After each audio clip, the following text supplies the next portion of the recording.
Mengapa mengambil temanya itu Ciliwung Larung?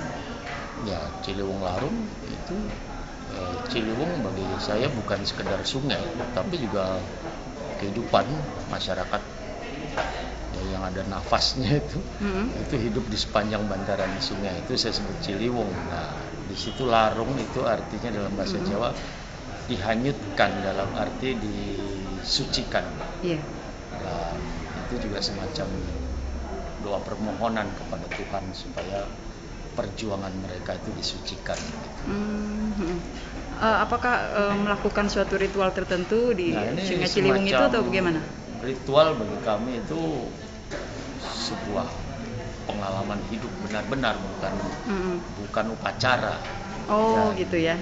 Ini adalah gerak bersama, semacam tumbuhnya kesadaran kolektif warga untuk bangkit berjuang dari segala stigma, keterpurukan atau anggapan mereka, membuktikan kepada diri sendiri bukan kepada orang lain untuk bisa bangkit dari, jadi ada pengalaman kesetaraan dengan masyarakat lain. Memang kalau di dalam teater ini bisa dibilang perjuangan anak muda dan perempuan kebanyakan de facto-nya, karena Mak Dukana itu semacam Nyai Ontosoro kalau di tempat Pramudia Anand Batur itu sebagai tokoh ibu, godmother. Lalu Siti Nurani ini sebagai perempuan pinggiran, mewakili representasi perempuan pinggiran yang tegar. Karena ini adalah kisah penggusuran paksa sebetulnya.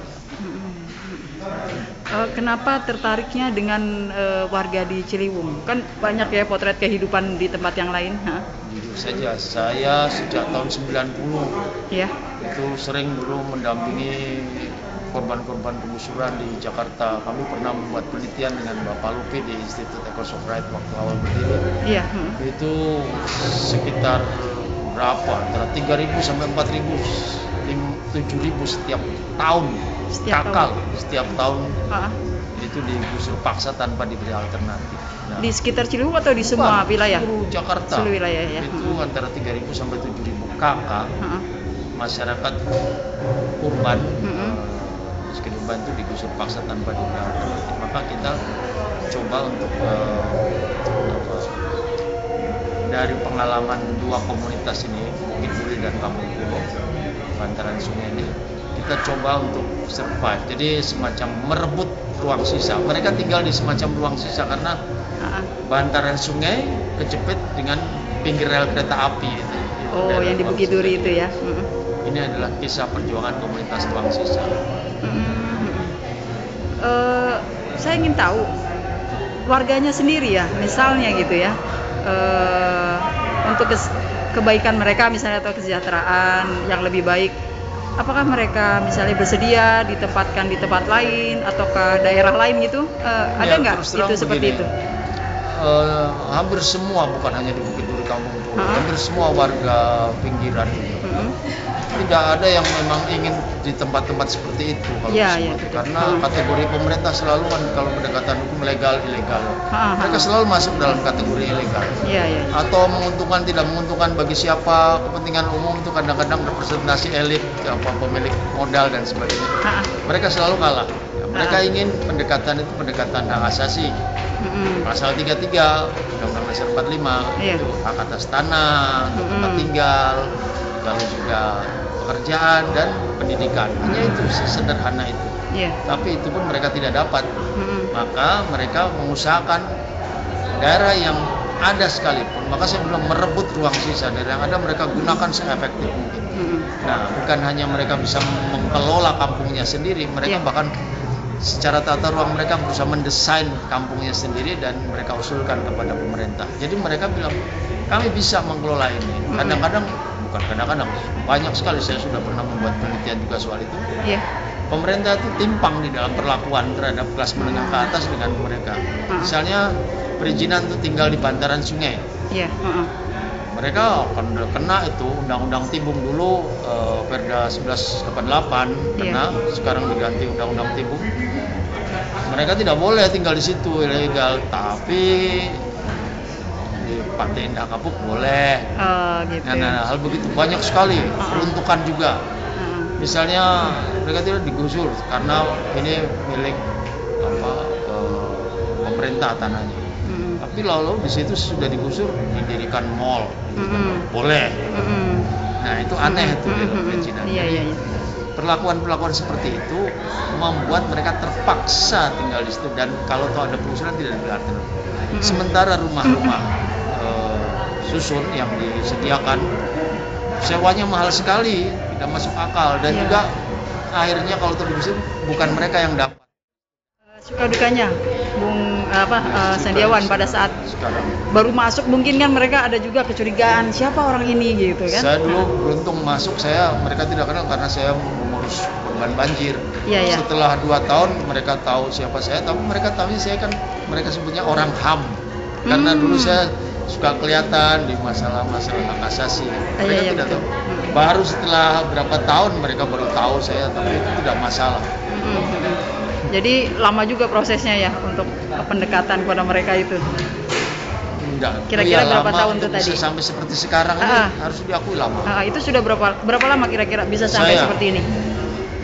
Kalau saya mengenal di sana 11 tahun. Oh, 11 tahun.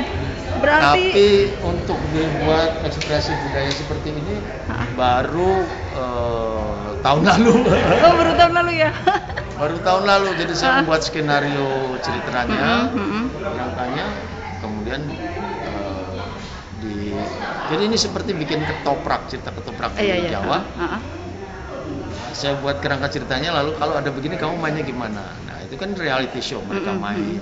Lama-lama saya jahit, karena memang untuk yang bagian kata-kata diganti kata-kata sastra dari saya, atau kata-kata bijak, lalu masalah-masalah politik saya ramu sedikit, jadilah naskah, baru sudah itu ditulis. Jadi ini betul-betul karangan bersama, bukan sendiri. Betul, gotong royong, karya gotong royong. Terus ternyata mereka banyak yang berbakat juga bagus gitu ya ininya. Sangat berbakat kalau dilihat, dan banyak sekali pemain alam.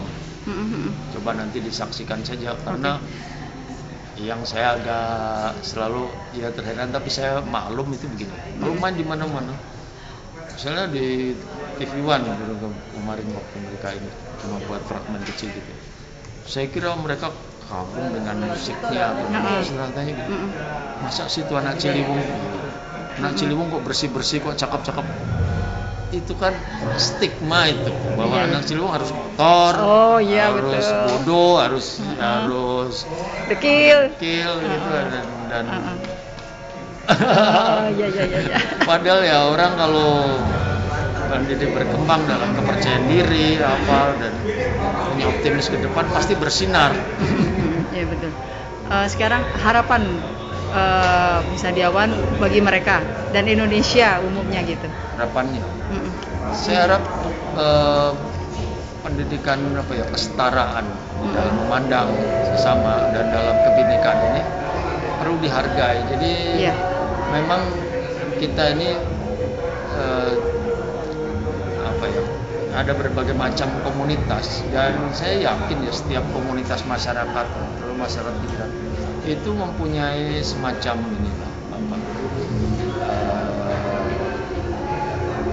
lokal genuine, kebijakan lokal yang luar biasa untuk survive. Saya yakin penggusuran seperti banjir Kanal Timur itu tak terhindar, apalagi dengan normalisasi sungai yang sudah dicanangkan oleh pemerintah mulai dari tahun ini sampai tahun 2012. Itu pasti berakibat penggusuran seperti banjir Kanal Timur yang didanai begitu besar oleh World Bank. Akhirnya pendidikan bagi kami itu adalah pendidikan kalau mereka digusur dan tercerai berai kemana, mereka tahu cara survive. Oh gitu. Sampai serealistis itu. Iya. Harapan. Jadi mandirinya itu mandiri ya. Pendidikan keterampilan untuk survive. Oke, terima kasih banyak.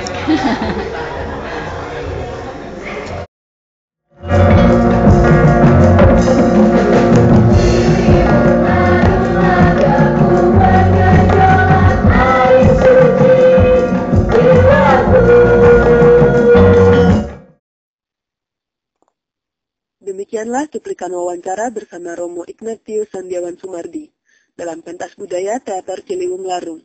Santi Widianti di Persita Ganatri dengan pengarah acara Albert Dodi Richmanto melaporkan untuk Nasionalis Rakyat Merdeka dan Penantra News dari Taman Ismail Marzuki, Cikini, Jakarta.